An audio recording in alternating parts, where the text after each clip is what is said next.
Kita di dalam Tuhan itu, walaupun madunya sudah habis, tetapi kasih Kristus tetap kita rasakan. Ya, saya buka firman Tuhan di dalam Matius pasalnya yang ke-7 ayat 12. Karena ayat ini yang mengubah saya sebagai suami menjadi suami yang benar-benar suami dalam rumah tangga. Ya, pernikahan saya di tahun pertama sampai tahun ke-5 ke-6 itu saya nggak jelas. Namanya saja suami tapi fungsinya itu nggak jelas, saudara ya. Ya, tapi lewat firman ini mengubah saya dan berdampak kepada istri saya juga, dan kami benar-benar menjadi keluarga yang sangat bahagia. Yes, ya.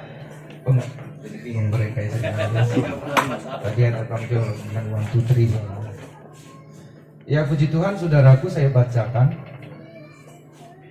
Segala sesuatu yang kamu kehendaki supaya orang berbuat kepadamu, perbuatlah demikian kepada mereka. Itulah isi hukum Taurat dan kitab para nabi. Ya, sampai di sini. Ayat ini mengatakan segala sesuatu yang kamu kehendaki supaya orang ya berbuat kepadamu, perbuatlah demikian kepada mereka. Ayat ini tidak pernah mengajar kita menuntut pasangan kita. Tetapi ayat ini mengajarkan kepada kita menuntut diri kita sendiri untuk melakukan sesuatu yang kita harapkan supaya kita dapat perlakuan dari pasangan kita. Artinya apa, saudaraku? Segala sesuatu harus dimulai dari diri kita sendiri. Kebahagiaan itu, saudaraku, adalah akibat. Kebahagiaan itu adalah diciptakan, ya. Jadi menikah, bahagia itu bukanlah suatu tujuan dari sebuah pernikahan. Karena bahagia itu adalah akibat, ya, diciptakan ya oleh keluarga. Saudaraku yang dikasihi oleh Tuhan, pertama ya, suami istri itu harus berpusat kepada Kristus. Ya, itu poinnya. Kalau kita mau melihat Kristus dalam rumah tangga kita, suami istri itu harus berpusat kepada Kristus. Itu poinnya. Jadi apa yang kita lakukan, apa yang kita kerjakan, bukan sekedar kita tahu itu suami kita mau, bukan sekedar istri kita suka. Tapi lebih daripada itu, karena kita sadar itulah yang Tuhan kehendaki untuk kita lakukan. Ya. Terjadinya konflik dalam rumah tangga adalah ketika kita beralih fokus. Ya, ketika kita bergeser dari berpusat kepada Tuhan, mulai berpusat kepada ego. Disitulah munculnya konflik. Jadi konflik itu terjadi, saudaraku, bukan disebabkan oleh sesuatu yang dilakukan oleh pasangan kita yang kita tidak suka, bukan itu faktornya. Ya, bukan itu. Tetapi saudaraku, siapapun, apakah istri, apakah suami, siapa yang konflik, itu artinya dia sudah mulai bergeser dari berpusat kepada Kristus, mulai berpusat kepada dirinya sendiri. Ya, saya dulu saya pikir apa yang saya lakukan semua sudah benar. Jujur ya, selama 5 tahun pernikahan saya, di mata saya itu istri saya salah semua. Akibatnya apa? Saya stres. Baru pulang khotbah tentang kasih, tentang kesabaran, sampai di rumah saya marah-marah. Sampai satu titik saya mulai merenung, ada apa ini? Saya hidup dalam kemunafikan. Orang melihat saya baik, padahal di rumah nggak ada yang baik. Itu saya dulu. penyebabnya? Masalahnya bukan karena istri saya melakukan sesuatu yang saya nggak suka, bukan. Tetapi karena saya berpusat pada diri sendiri, kesenangan diri sendiri, alias egosentris. Itu faktornya. Orang yang egosentris, saudaraku, apa saja yang dilakukan pasangannya pasti salah. Dan orang yang egosentris tidak mampu melihat dirinya salah. Dia hanya mampu melihat pasangannya salah. Dan itu merangsang emosinya yang jahat itu. Karena itu saudaraku yang dikasih oleh Tuhan, ayat ini mengajarkan kepada kita. Orang yang egosentris cenderungnya apa? Menuntut pasangannya. Untuk mengerti dia. Untuk memahami dia. Apalagi kalau capek. Udah capek kerja, capek cari duit. Pulang ke rumah dia nggak beres. Keluar kalimat, belah ngerti dong papa capek. Itu bahasa orang yang egosentris. Saya percaya kalau di sini nggak ada yang ngaku kali ya. Ya, jadi saudaraku, intinya siapa yang konflik, dialah yang mulai beralih fokus. Itu artinya dia sudah mulai nggak berpusat kepada Kristus, tetapi berpusat kepada dirinya sendiri. Karena apa, saudaraku? Kekurangan pasangan kita itu hanyalah pemicu. Katakan sama-sama, kekurangan pasangan saya hanya pemicu. Yang keras dong, biar masuk. Kekurangan pasangan saya hanya pemicu. Penyebab saya marah karena saya ego. Itu yang benar. Bapak-bapak, ini ibu-ibu ya. Ini kan bapak-bapak. Mana bapak-bapak? Ya. Ulangi kalimat saya ya. Coba 1, 2, 3. Kekurangan pasangan saya hanyalah pemicu. Penyebab saya marah karena saya ego. Takutkan gitu. Perasaan aja. Jadi kembali saudaraku, setiap kita harus berpusat kepada Kristus. Katakan amin. Karena hanya Kristuslah yang bisa menolong kita dalam menjalankan rumah tangga. Tanpa Kristus kita nggak bisa. Memahami itu, mengucapkannya gampang, betul nggak? Tapi dalam prakteknya nggak semudah mengucapkannya, saudara. Itulah sebabnya Kristus itu penting menjadi pusat dalam rumah tangga kita. Khususnya keluarga baru, pastikan apapun yang kita kerjakan untuk pasangan kita, bukan sekadar kita tahu dia suka atau tidak, tetapi karena kita tahu itulah yang menyenangkan hati Tuhan. Itu poinnya. Seperti ayat ini mengatakan, segala sesuatu yang kamu kehendaki supaya orang berbuat kepadamu, berbuatlah demikian kepada mereka. Jadi artinya apa? Apa yang kita harapkan dari pasangan kita? Dimengerti. Contohnya, berarti kitalah yang harus belajar memulai untuk mengerti pasangan kita. Khususnya para suami. Kenapa dimulai dari suami? Karena Anda dan saya adalah kepala. Sebagai kepala rumah tangga, kita adalah teladan. Kita adalah contoh. Hidup seorang suami harus menjadi kesaksian bagi istri dan anak-anaknya. Dalam berkata, dalam bersikap, meresponi setiap masalah, itu harus menjadi satu kesaksian yang mencerminkan bahwa kita itu adalah anak-anak Tuhan. Jadi poin saya yang pertama, keluarga adalah sebuah kesaksian. Jadi pastikan apapun yang kita kerjakan, apapun yang kita lakukan, apapun yang kita katakan, setiap reaksi respon kita terhadap masalah harus menjadi satu kesaksian, harus jadi satu contoh, mesti jadi teladan bagi orang lain, khususnya bagi istri kita dan anak-anak kita. Sempurna sih tidak, tapi minimal bisa dicontoh, bisa diteladani.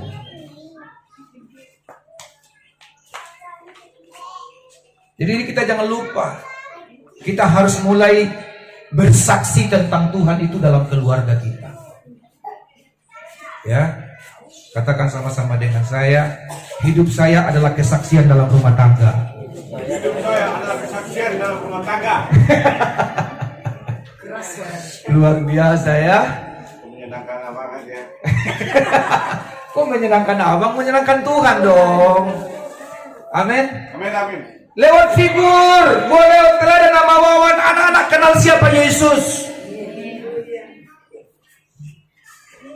Makanya sulit anak-anak kita mengenal Bapa yang baik karena bapaknya di dunia nggak baik.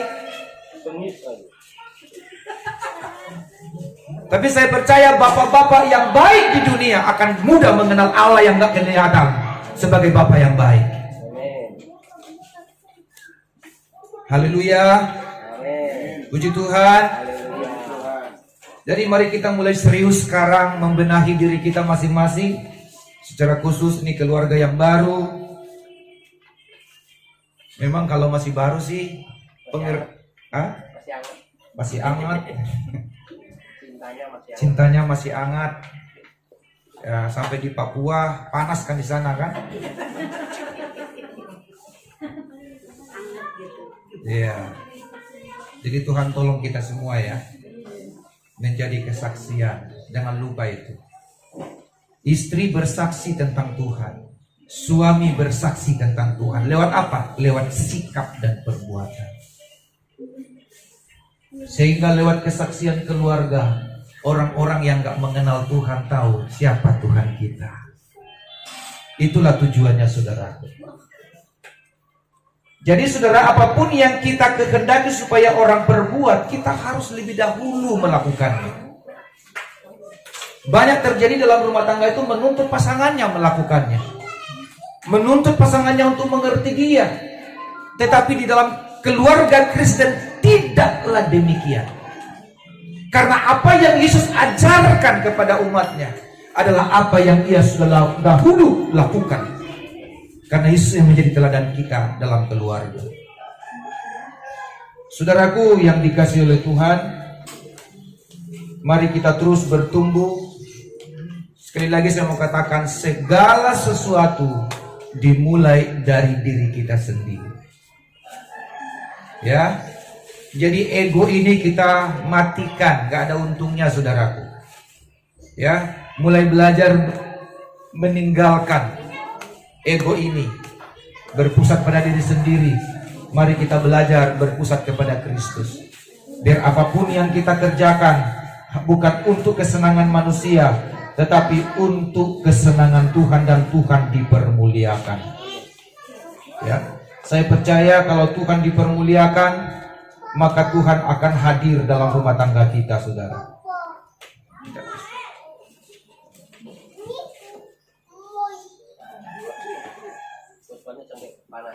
Iya.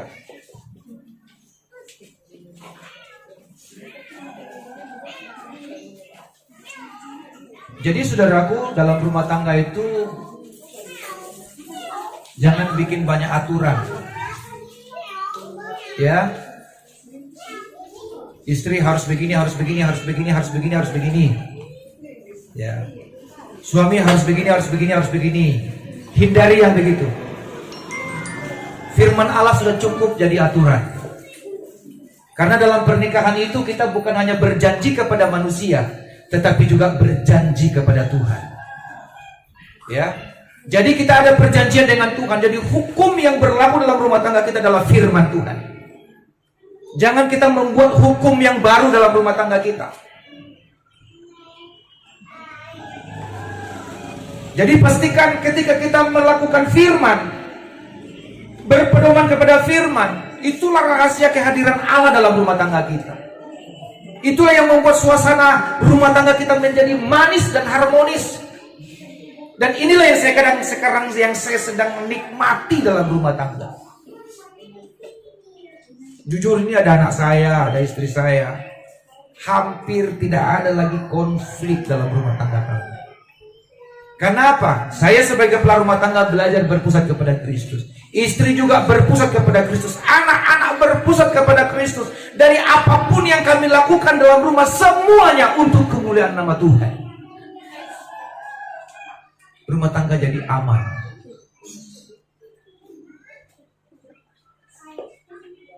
Haleluya. Puji Tuhan, saudara.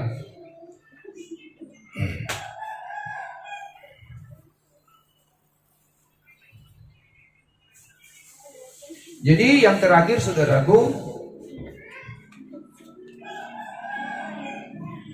keluarga adalah warisan. Ya, keluarga adalah warisan. Kita harus mewariskan sesuatu yang baik kepada keturunan kita nanti.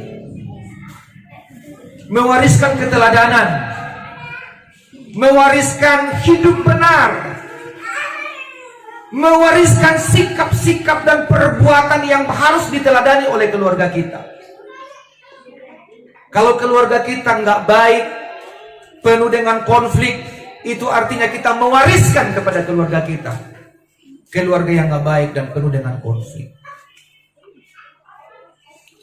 Jadi saudaraku yang dikasihi oleh Tuhan,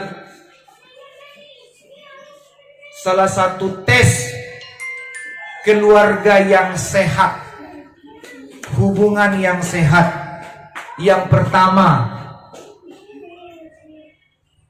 disayang.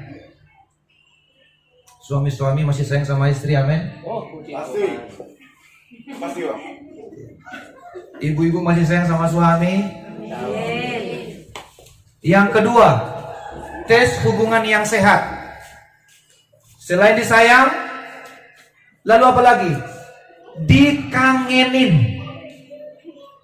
Masih kangen nggak sama suami? Sedih. Lihat apa, Bang? Bapak-bapak kangen sama istri? Aduh, cuma berarti korban mereka semua ya. Masalahnya udah nggak kangen ini. Ya, itu tesnya. Tes hubungan yang sehat itu disayang, lalu dikangenin. Yang ketiga, dikagumi. Kagum sama Mama Wawan? Mama Wawan tercantik di dunia. Kalau Mama Wawan terganteng nggak, Bu? Ya, kok sepondok Rajek. Sepondok Rajek, berarti Jakarta udah nggak ada lah. Ina Wawan kan paling sering Jakarta, berarti nggak.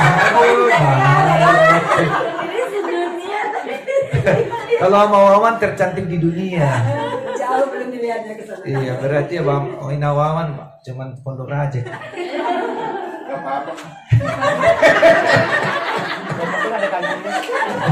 Jangan sedih, jangan sedih. Iya. Suami-suami masih kagum sama istri. Istri-istri kagum sama suami. Aduh, kayaknya setengah hati. Ada apa? Iya. Tanda tanya. Berarti bapak-bapak kurang maksimal ya sebagai suami.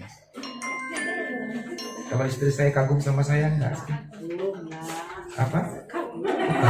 Ada lagi yang kagum ya.